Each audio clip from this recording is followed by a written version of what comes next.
More than 5 months into President Trump's second term, Republicans on Capitol Hill are aggressively pursuing investigations into allegations of corruption and cover-ups. Nope, not about Donald Trump. We can look at the folks who were supposedly making the decision. One thing we know for sure, it wasn't Joe Biden. We're going to bring in everybody that we think had anything to do with the decision-making process as to how these executive orders and pardons were signed using the auto pen. I have a question. Did Hunter Biden sign his own pardon? I mean, you know, who was signing all this legislation and this kind of stuff? We have new reporting on their next steps investigating the former president. Annie Greer reports these probes are picking up steam. This week, members of the House Judiciary Committee will interview the former Hunter Biden special counsel. And Annie joins us live from the Capitol. So, Annie, what are they hoping to accomplish with this interview of David Weiss and with all these investigations? Well, Manu, Republicans have a lot of questions for Weiss, and that's because they have long claimed that the criminal investigation into Hunter Biden was riddled with political interference and special treatment of the former president's son.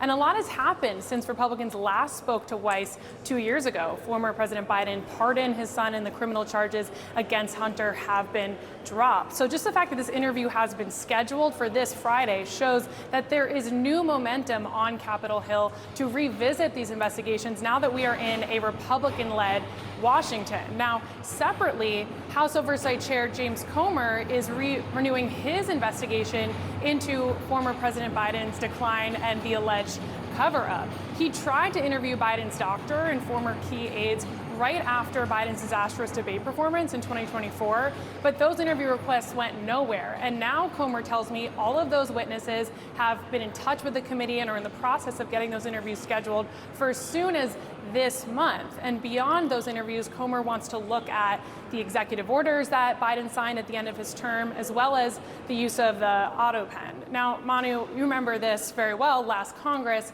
Republicans led by Comer and Judiciary Chair Jim Jordan tried to led an impeachment inquiry into former President Biden, and they did not find any evidence of an impeachable offense, and they did not have the votes for impeachment. Now, as I was reporting this story, I spoke with Comer, who reflected on some of the challenges of investigating Biden's family business dealings. I'm going to read for you some of that quote now. He said, quote, "The money laundering and the shell companies, the average American couldn't understand that. I mean, that was hard to understand.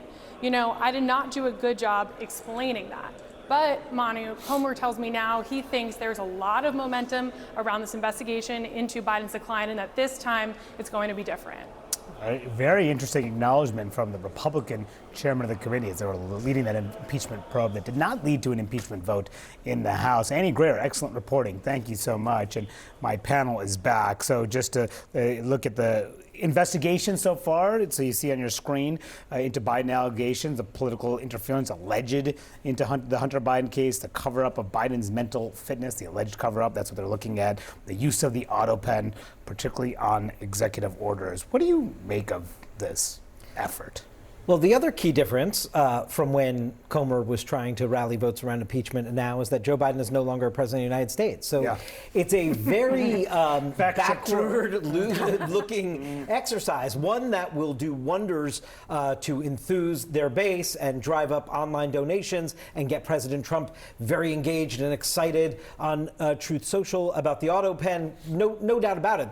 There's political value in base politics here. But what exactly are Republicans going to sell to the public more broadly come November 2026 when they're trying to defend their majority about this effort? I think that remains to be seen. It's a good point. The quote that Annie read is actually really great because he's like, actually, like we sucked when we tried to do this before, but now we've got it. For what? Right. Like to what end and what outcome? And I think Dave makes the most salient point here, which is the incentives very much align with doing this in politics today, particularly as a member of the House, particularly on that committee. Yeah, that's probably as simple as that. And as you guys were saying, this is energizing Donald Trump, shall we say. 2:28 a.m. this morning. I'm sure you were all avidly checking your Truth Social accounts because a notification came up from Donald Trump saying, with the exception of the rigged presidential election of 2020, of course, there's no evidence to support that part. He said the auto pen is the biggest political scandal in American history. So the auto pen, just so folks know, there's no law prohibiting the use of an auto pen for pardons. DOJ, there's a 2005 DOJ memo that actually authorizes the use of the auto pens to sign bills into law that's been used by presidents, even including Trump and Obama and Biden have used the auto pen as well. But Trump has something to keep him animated. I'm so glad I turned off my notifications while I was trying to sleep. Silence. Right. Silent. Put them on silent just so we can all get a good night's sleep.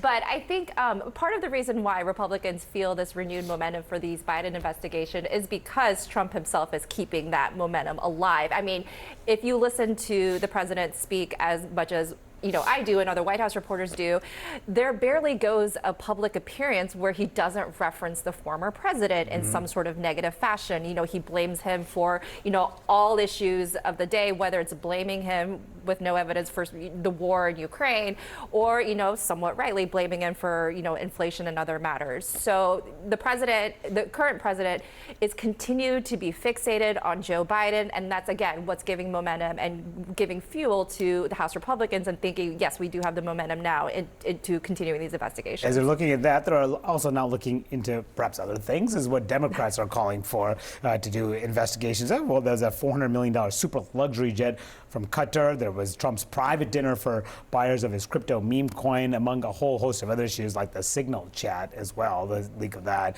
But this was also similar to the first 2 years of Trump, when there were a whole host of controversies that Republicans, I guess it's not surprising that they would. In this particular committee, this is why they exist, right? if the president in the White House is the not the president of their party, they will look into something with Democrats. I mean, name it. I mean, and Democrats do the same thing when they control the House with the Oversight Committee. This is they're playing to type. This is kind of the feature of this committee.